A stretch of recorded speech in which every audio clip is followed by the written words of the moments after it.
Hello everyone. आज इस lecture में हम करेंगे ग्राम स्मिथ ऑर्थोगनाइजेशन प्रोसेस का एग्जांपल। इम्पोर्टेंट है। तो क्वेश्चन क्या है हमारे पास, apply the Gram Schmidt process to the vectors. Beta 1 की वैल्यू गिवन है 304 और बीटा 2 की वैल्यू गिवन है -107 और बीटा 3 की वैल्यू है 2911। बीटा 1 की वैल्यू गिवन है बीटा 2 और बीटा 3 की। To obtain an orthonormal basis for V3R with the standard inner product। तो ये क्वेश्चन आपसे पूछा गया है, ठीक है।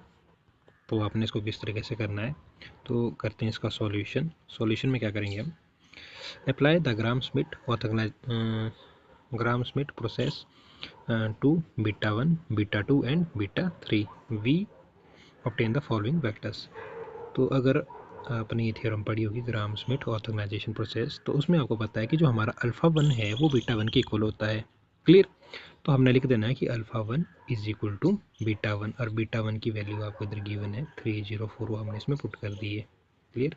यहाँ से पता लग गया कि अल्फ़ा 1 की वैल्यू हमने लिख दी है, क्योंकि जो थ्योरम है ग्राम स्मिथ ऑर्थोगनाइजेशन प्रोसेस, इसमें अल्फ़ा 1 की वैल्यू थी बीटा 1, तो इसलिए हमने लिख दिया। फिर अल्फ़ा 2 की वैल्यू क्या होती है, अगर आपने थ्योरम में पढ़ी होगी तो होती है beta 2 minus beta 2 alpha 1 over norm of alpha 1 का स्क्वायर इंटू अल्फ़ा 1। ठीक है। अब हमारे को अगर आप वैल्यू देखो तो बीटा 2 की वैल्यू हमारे को गिवन है, ठीक है। बीटा 2 की वैल्यू है -107, तो हमने इधर लिख दी। अब क्या आएगा हमारे पास बीटा 2 फिर से, ठीक है। तो बीटा 2 की वैल्यू माइनस का माइनस लिख दिया हमने इधर, और बीटा 2 की जगह बीटा 2 की वैल्यू लिख दी, और फिर इधर अल्फ़ा 1 है। अब अल्फ़ा 1 की वैल्यू आपको पता है कि अल्फ़ा 1 की वैल्यू 30 ये है 304, क्योंकि अल्फ़ा 1 होता है बीटा 1 के इक्वल, तो हमने इधर लिख दिया। अब है नॉर्म ऑफ अल्फ़ा 1 का स्क्वायर, तो फिलहाल हम इसको एज इट इज रखते हैं अभी, और फिर आ जाता है आपके पास अल्फ़ा 1। अब अल्फ़ा 1 है बीटा 1 के इक्वल, ठीक है। तो उसकी वैल्यू है 304, 3,0,4 ये वैल्यू है। क्लियर। तो ये स्टेप आपको क्लियर हो गया, ये स्टेप हो गया। इसके बाद करते हैं नेक्स्ट स्टेप। इसके बाद हमने ये टर्म एज टी रखी, ठीक है, और ये वाला भी, ये सारा पार्ट एज टी से हमने चेंज क्या किया। अब जो अल्फ़ा 1 है, अल्फ़ा 1 की वैल्यू थी हमारी 3,0,4, क्योंकि अल्फ़ा 1 था बीटा 1 के इक्वल। अब इसको इसमें क्या लिखा है कि नॉर्म ऑफ अल्फ़ा 1 का स्क्वायर, ठीक है। इट मीन्स कि ये आ जाएगा हमारे पास 3 का स्क्वायर, ठीक है, प्लस 0 का स्क्वायर प्लस 4 का स्क्वायर, ठीक है, यही आ जाएगा। तो ये आ जाएगा। जब इसको सिंप्लीफाई करोगे तो आपके पास सिंपली देखो 3 का स्क्वायर होता है, ठीक है, हमने लिख दिया। 0 का square no need to write, तो हमने लिखा नहीं। 4 का स्क्वायर हमने इधर लिख दिया है, ठीक है। तो यहाँ से आया है, ये क्लियर हो गया आपको। तो यहाँ तक क्लियर हो गया आपको। तो हमने क्यों लिखा है मैंने आपको बता दिया है, ठीक है। इसको हमने ओपन कर दिया, और ये टर्म हमने इसमें हमने यही चेंज किया था ओनली। यहाँ तक क्लियर होगा। इसके बाद हमने ये टर्म एज इट इज लिख दी, और इसको सॉल्व कर देंगे हम नेक्स्ट।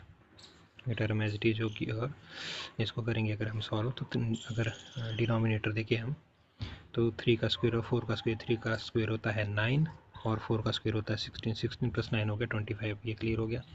अब आ जाओ आप न्यूमिनेटर पार्ट पे। न्यूमिनेटर पार्ट में अगर हम ब्रैकेट का जो ओपन है इसको हम सॉल्व कर देंगे।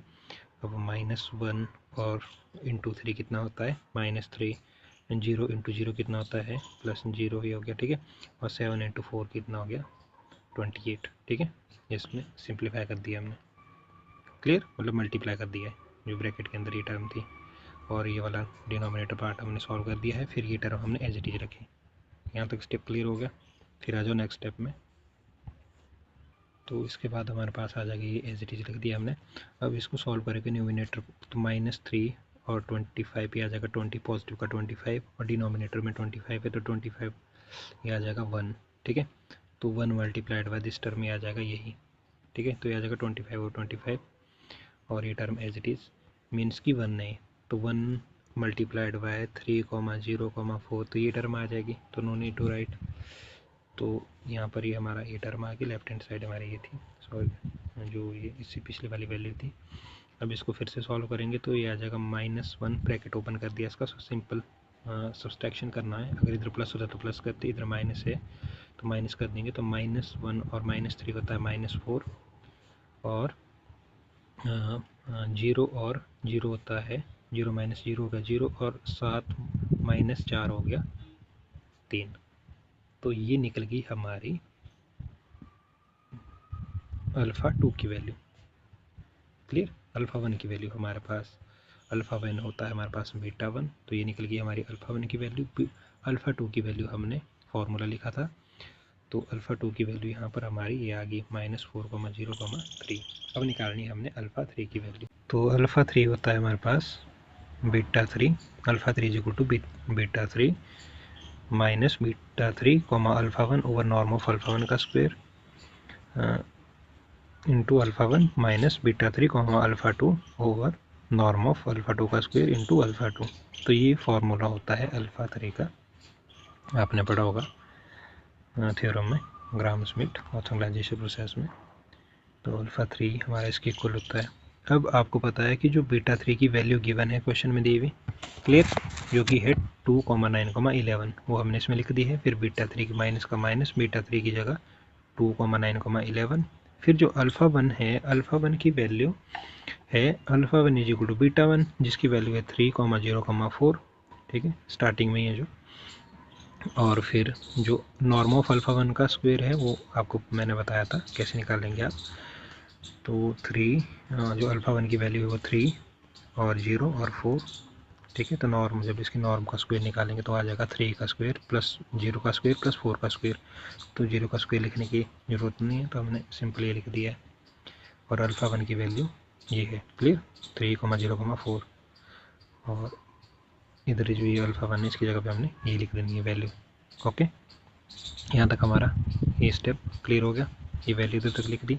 अब नेक्स्ट स्टेप में जो ये वाला पार्ट बचता है हमारा, अब इसमें माइनस का पहले हमने माइनस लिख दिया, फिर इधर आ जाएगा बीटा 3। बीटा 3 की जगह आपको पता है बीटा 3 की वैल्यू है गिवन क्वेश्चन में दी हुई 2, 9, 11, और अल्फ़ा 2 की वैल्यू है -4, 0, 3 जो अभी निकाली है हमने, ठीक है।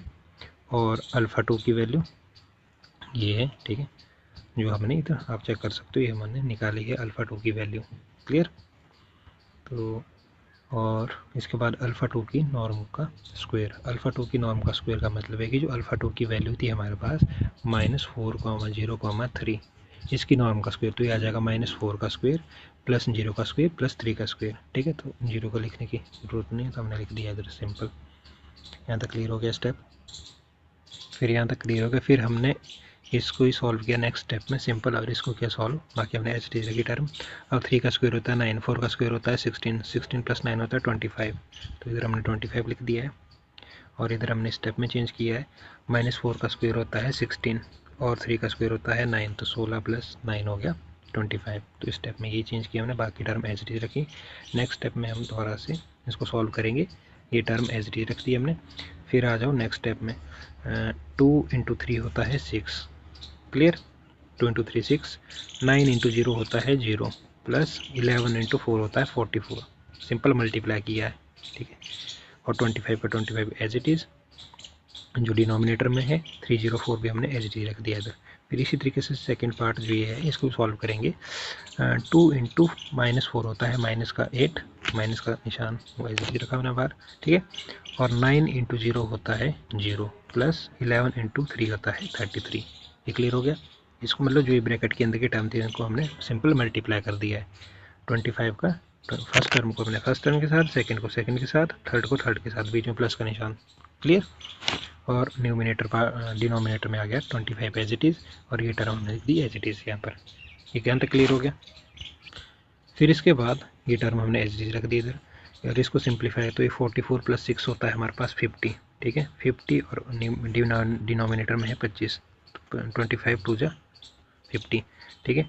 तो 2 आपने इधर लिख दिया, और बाकी टर्म एज इट इज़।